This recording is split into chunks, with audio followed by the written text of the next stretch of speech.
여러분 안녕하십니까? 2026년 새해를 맞아 CTS 신년 특집 특별대담을 준비했습니다. 오늘은 70년 한국 장로교 신앙의 상징이자 말씀의 가치로 새로운 생명을 불어넣고 있는 충현교회 한규삼 목사님을 모셨습니다.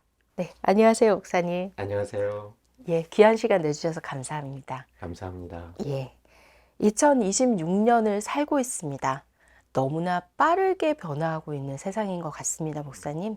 이런 상황 속에서 혼란을 느끼는 성도분들도 적지 않으실 것 같아요.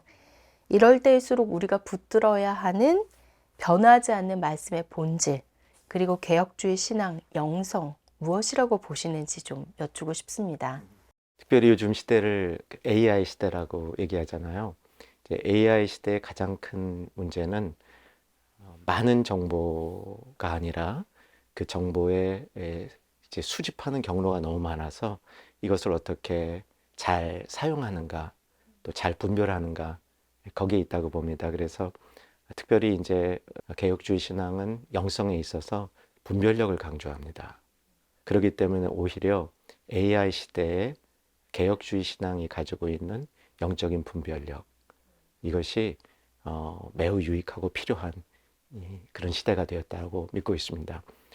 2024년 가을에 국민일보가 주최해서 레너드 스윗이라는 두루대학교의 명예 교수를 모시고 오륜교회에서 포럼을 한 적이 있었습니다. 그때 주제가 AI였는데 저도 패널로 참석했었는데 거기에 이제 주요 포인트가 하나님의 말씀 전체를, 그러니까 성경에 나오는 큰 메타 내러티브를 이해해야 AI 시대와 같이 복잡하고 정보가 과잉되는 시대에 성도들이 올바른 분별력을 가지고 살 수 있다. 그러니까 말씀의 분별력을 얘기하는 거죠.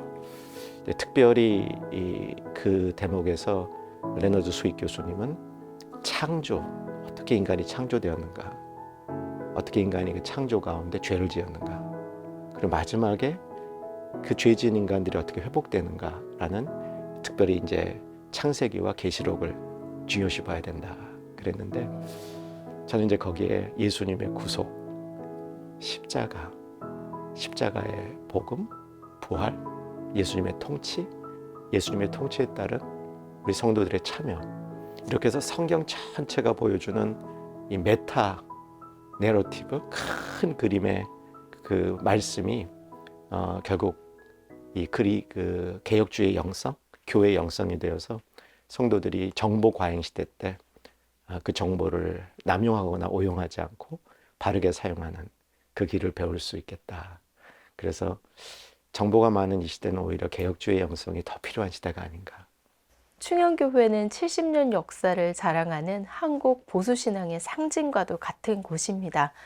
이 성도들의 깊은 영적 전통을 존중하면서도 성도들과 함께 또 변화를 만들어 가시는 목사님의 목회 노하우, 지혜 어디에 있으신지 궁금합니다. 충현교회 부임하면서 아주 보수 전통 교회를 상징하는 이 교회가 매력이 있어야 되겠다, 그렇게 정리를 해봤습니다. 그래서 어떻게 매력 있는 보수 전통 교회가 될까? 그러니까 보수 전통 교회들은 되게 매력이 없다고 생각합니다. 예. 근데 거기에 어떻게 매력을 더할 것인가? 이 점을 집중해서 생각하고 기도해 봤는데, 첫째는 안정감인 것 같아요. 그러니까 보수 전통 교회는 안정감이 있을 때 성도들과 교계에 매력 있는 교회다, 이런 그 울림을 줄 수 있다고 생각을 합니다. 전통이 있는 교회의 목사로 부임해서 제일 먼저 해야 될 일은 그 전통 중에 무엇이 소중한 건가를 생각해 봐야 된다고 확신을 했습니다. 충현교회가 가지고 있었던 전통은 확실히 보수적인 것이었고, 다분히 옛적인 것에 대한 강한 붙듦, 그런 것이었는데, 이 시대에 필요한 보수교회, 전통교회들은 매력이 있으면 다른 어떤 교회도 갖지 못한 힘을 가질 수 있겠다 생각을 했습니다. 그렇죠. 그래서 내건 가치가 매력 있는 전통교회, 그러면 어떤 교회가 매력 있는 전통 교회가 될까? 안정성이라고 판단을 했습니다. 교회가 안정적이 될 때, 그러면 안정적이라는 것은 무엇일까? 많은 일을 하려는 역동력보다는 다정함, 열기보다는 온기, 막 확장하려는 확장성보다는 깊이, 이런 것들이 안정감을 줄 수 있는 요소라고 생각을 했습니다.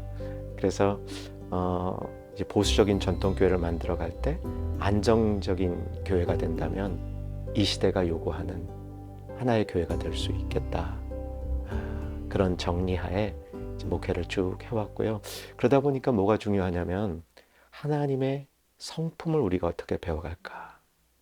하나님의 성품은 제가 요약하기는 선하심과 거룩하심과 자비하심이 있는데, 그 하나님의 선하심, 거룩하심, 자비하심이 교회 가운데 나타나면 저는 그 어우러진 마지막 모습이 다정함이라고 생각을 합니다.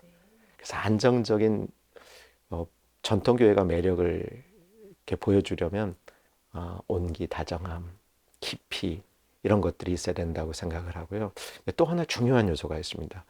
전통교회들은 역사가 길잖아요. 이 긴 역사를 가지고 있다는 힘이 어디서 나타나냐면 이어가기에서 나타납니다. 맞습니다. 한 시대에 한 어떤 그 인물이 잘하는 게 아니고 이것이 계속 이어져 나가는, 혹 한 시대가 빈다 하더라도, 한 시대가 어렵다 하더라도 다음 세대가 이어나가면 맞습니다. 그게 전통이라고 생각을 합니다. 예. 이 두 가지 포인트에 관심을 두었죠. 목사님과도 닮아 있다는 생각이 드는데 어떻게 생각하시는지. 네, 아마 저의 성품이 이제 교회의 그런 요소를 이끌기도 했고, 반대로 또 교회가 저를 가꾸어준 부분도 있다고 생각을 합니다. 그러니까 목회자나 또 성도들이 자신이 속한 교회를 잘 가꾸면 그 교회가 그 토양이 그 목회자나 성도들을 가꾸어 줍니다. 상호작용을 하는 거죠. 아마 그래서 그것은 뗄 수 없는 그런 이 닮아감이 있는 모습이라고 보입니다. 진정한 공동체, 진정한 생명체가 돼가는 거네요. 그렇죠. 방금도 말씀하셨습니다. 보수가 매력이 있으면 전통이 된다. 정말 매력적인 교회겠구나라는 생각이 많은 분들이 드실 것 같습니다. 교회가 세상의 섬이 아니라 빛이 되기 위해서 이 지역사회와 소통하면서 끊임없이 문턱을 낮추려는 노력 해야 될 텐데요. 충영교회는 어떤 실천적인 사례들을 갖고 계신지요? 그러니까 한국교회의 공공성이 특별히 강조된 것은 코로나 시기였다고 보여요. 그전에도 있긴 했지만 이제 코로나 시기에 교회가 이 사회의 대안, 또 그 당시에 사회로부터 받았던 비난, 이런 것들을 이기는 힘이 공공성의 회복이라고 보아서 요즘에는 많은 교회들이 공공성 회복을 위해서 노력하고 있는 점이 굉장히 고무적이라고 생각합니다. 이제 충영교회가 속한 개혁주의, 이제 상대적으로 보수 신앙을 따르는 이런 교회들은 자유적이고 진보적인 교회에 비하면 공공성에 대한 노력들이 좀 상대적으로 적었던 것으로 보입니다. 그러니까 신앙과 복음이 먼저냐, 봉사와 섬김이 먼저냐, 그런 시점에서 신앙과 복음이 먼저다, 이런 그 강조점이 있었죠. 저는 이 시대에 매력적인 보수교회들은 신앙과 복음이 이 사회를 섬기는 일에 꼭 전면에 있지 않아도 된다고 생각합니다. 다소 뒷면에 두고 앞에서는 세상을 섬기는 모습이 너무 복음 전도나 어떤 신앙의 확장이라는 면이 겉으로 드러나지 않도록 지혜가 필요하다고 생각을 합니다. 다만 좀 걱정스러운 부분은 요즘에 이제 그 사회에서 교회 요구하는 것은 그냥 봉사만 해라, 그 이상 생각하는 것은 우리가 원치 않는 것이다. 이런 흐름에 대해서는 여전히 우리의 가치는 복음과 신앙이라는 것을 놓치지 않아야 되고요. 저희 교회는 이제 다른 지역 교회들하고 좀 다른 면이 있는 게, 처음 이 교회가 여기에 세워졌을 때 저희가 터줏대가 옵니다. 아, 그런가요? 그렇죠. 거의 비어 있는 이 역삼동 예. 그 복판에 세워졌기 때문에 다른 교회 주변에 있는 다른 이제 이웃들이 교회보다 늦게 이 지역에 와서 그런 면에 있어서는 조금 다른 양상을 갖고 있지만 저희가 이제 그 매력적인 전통 교회로서 힘쓰는 것은 저희 교회가 가지고 있는 독특한 건물 이것을 사용하는 겁니다. 첫 번째는 교회 앞마당, 교회 전체를 이제 둘러볼 수 있는 이제 걸을 수 있는 이런 이제 이런 둘레길 이런 비슷한 것을 만들어서 오픈하는 것이 있고요. 이제 두 번째는 가장 전통적으로 해왔던 건 복지관 사역이었습니다. 95년, 30년이 넘었네요. 이 복지관 사역을 통해서 자연스럽게 이제 이웃으로 스며드는 그런 사역들을 초창기부터 할 수 있었는데 지금은 복지관 사용률이라든가 사회에서 인정해주는 그 수준이 상당히 높아서 전 대통령께서도 방문을 하시고 우리 한번 복지관을 한번 둘러보자 했을 때 이제 충영교회 복지관을 선택하신 거죠. 이제 그거보다 제가 더 마음에 품고 있는 것은 교회 건물의 일부를 이 주변 청년들과 사용하고 싶은 그런 기도가 있었습니다. 근데 마침 강남구청에서 청년들 창업 프로그램을 할 장소가 이제 그런 일로 교회와 접촉이 돼서 그게 정말 우리가 원하던 바다. 기도 응답이네요. 네, 정확하게 저희가 기대하던 일이 되어서 올해 3년째 진행하고 있습니다. 저는 특별히 이제 개혁주의 신학을 가진 교회가 이제 사회 봉사를 하는 데 있어서 얼만큼 많이 하느냐 이것보다는 얼만큼 교회 본질을 그대로 간직하며 그 본질이 살아있는 모습을 사회에 보여주느냐. 그러니까 교회가 결국 본질을 찾는 것이 사회의 공공성을 섬기는 일에도 가장 근본이 되는 일이다. 그렇게 생각하고 있습니다. 하지만 이 사회 앞에 좋은 하나님의 그 뜻들을 알리는 일에 있어서는 이제 조금도 마음이 또 우리의 열정이 또 우리의 노력이 뒤처지지 않도록 그렇게 해볼 생각입니다. 네, CTS는 국가적 문제인 저출산 문제 극복과 한국교회의 다음 세대 돌봄 지원을 위해서 전력을 다하고 있습니다. 역사적으로 일꾼 양성에 매진해온 충영교회의 시각에서 저출생 문제 극복을 위해서 한국교회가 어떠한 사명을 가지고 있다고 보시는지요? 제일 큰 문제 중에 하나인데 잘 지적이 안 되는 것이 이제 저출생의 문제를 결혼을 안 한다. 그것이 어떤 사회적으로 젊은이들이 기반을 내리는데 어려움이 있어서 그렇다라는 진단은 정확한 것 같아요. 그런데 그 진단에 빠져선 안 되는 부분이 60, 70세대가 이런 문화를 만들어낸 그러니까 젊은이들이 지금 아이를 낳지 않으려는 결혼을 쉽게 하지 못하는 이런 문화를 만들어낸 책임이 60대, 70대에 저는 있다고 생각합니다. 그분들이 만들어 놓은 어느 편협적인 가치관, 세상의 성공은 이런 것이다. 또 그분들이 그렇게 살아가는 모습들, 이런 것을 통해서 바로 이어지는 다음 세대가 다양한 이런 가치관을 가지고 다양한 성공관을 가지고 살아가는데 이런 장애 요소가 되었다. 이런 생각을 해보게 되는데 이런 사회 안에서 교회가 이 저출생 문제를 해결하는데 굉장히 도움이 된다고 생각합니다. 첫째 이유는요. 아이라는 생명을 얻을 때 그 생명이 하나님의 선물이라고 생각합니다. 그래서 교회 안에 아이들이 출생하는 것은 하나님의 선물이다.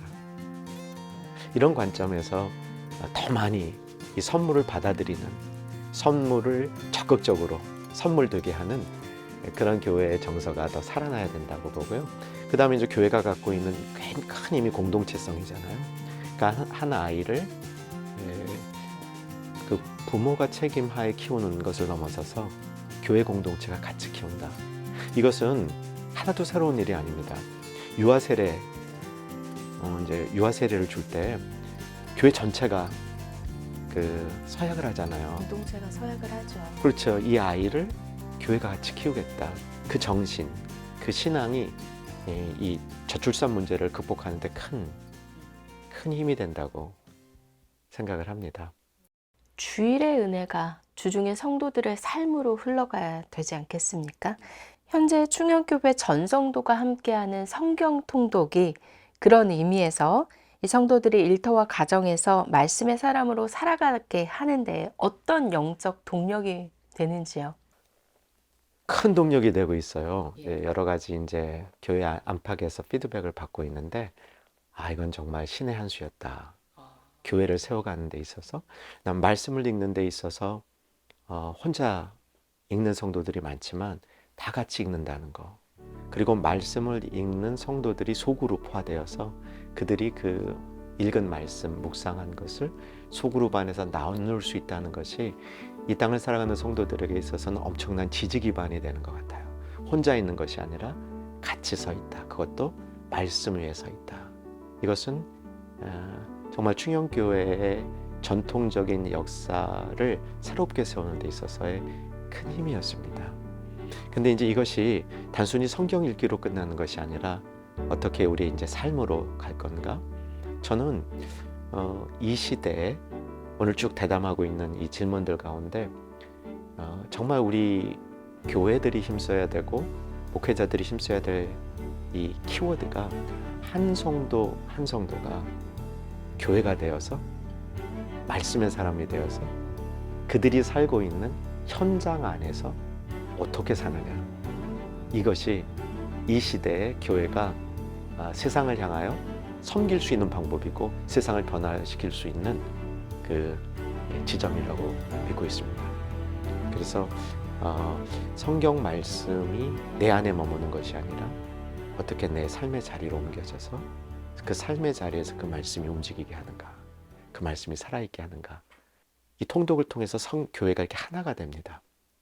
교회가 하나가 돼요. 네, 말씀이 중심이 되는 정말 우리가 바라던 교회가 하나가 되는 그런 경험을 하게 됩니다. 그 경험의 중요한 부분은 성도님들이 성경을 통독하고 그 통독한 본문 안에서 제가 설교를 합니다.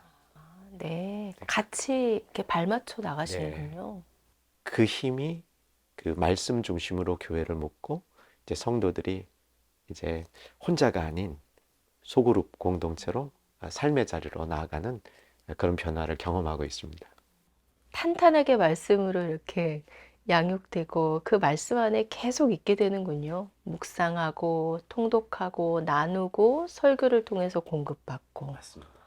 그게 굉장한 중요한 포인트인 것 같습니다. 그렇습니다. 많은 분들이 또 교회에서 실현해 보시면 어떨까 하는 생각도 드는데요. 적극 추천드려요.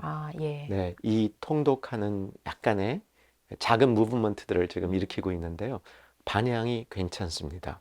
그래서 전국적으로 지금은 이제 한 400~500개 교회가 네트워크를 이뤄서 하고 있는 것으로 알고 있습니다. 2026년에 문을 열며 역사의 주관자이신 하나님께서 한국 교회와 또 이끌고 있는 리더십에게 요구하고 있는 시대적 사명 어디에 있다고 보시는지요? 좀 전에 대화 나눈 것처럼 교회가 이렇게 바라봐야 될 영적 좌표가 이 세상 아니라고 보여요.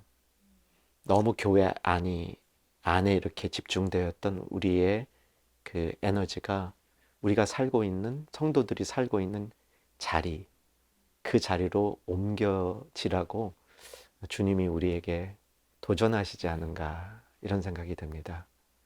현 세대를 이제 포스트 모더니즘 또 굉장히 이제 깊게 진행이 됐는데 교회와 이런 포스트 모더니즘을 놓고 볼 때 이 시대는 교회에게 교회 안에서만 신앙생활을 해라. 교회 안에서 신앙생활하는 것은 자유로운데 마음대로 해도 되는데 사회로는 나오지 말아라. 티내지 말아라. 그렇죠. 그렇죠. 교회의 색깔을 자꾸 지우게 하죠. 맞습니다. 그게 이미 프랑스에서는 18세기부터 시작이 됐고요. 그 이후로 이제 유럽, 캐나다, 미국, 이제 우리나라 이렇게 쭉 교회들이 그 시대에 이끌고 가던 영성이 있는 교회들 속으로 침투되고 있는 거죠. 그래서 우리나라에도 이제 향후에는 계속 이런 강한 메시지가 사회로부터 교회를 향할 겁니다. 이거를 이길 수 있는 가장 지혜로운 길은 성도 한 사람 한 사람이 사회에 서는 것은 막을 길이 없어요. 직장에서, 일터에서, 삶터에서 내가 성도로 살아가면서 복음으로 살고 복음을 전도하는 일은 막을 길이 없습니다. 교회가 하는 것은 많은 저항을 받을 수가 있습니다. 그래서 앞으로 교회 방향이라든가 이제 교회가 나갈 길을 한 성도가 삶의 자리에서 빛나는 성도가 될 수 있는 그런 훈련 방식과 교회 강조점, 그것이 필요하다고 생각하고요. 그 다음에 이제 빼놓을 수 없는 것이 이 분열된 사회, 양극화된 사회, 진영이 형성된 사회 안에서 성도들은 그 진영 논리에 빠지지 않고 복음편에, 진리편에 항상 그때 하나님이 기뻐하시고 원하시는 그 뜻 가운데 쓰는 것이 참 필요하다고 생각합니다. 우리 시대에 정말 중요한 그 교회 앞에 주는 이 시대, 바로 이 시간에 우리에게 주신 사명이 양극화를 이기고 어떻게 잘 화합할 건가. 이것이 결국은 남북 통일의 문제로도 연결되어지는 사회 정서가 되리라 생각을 합니다.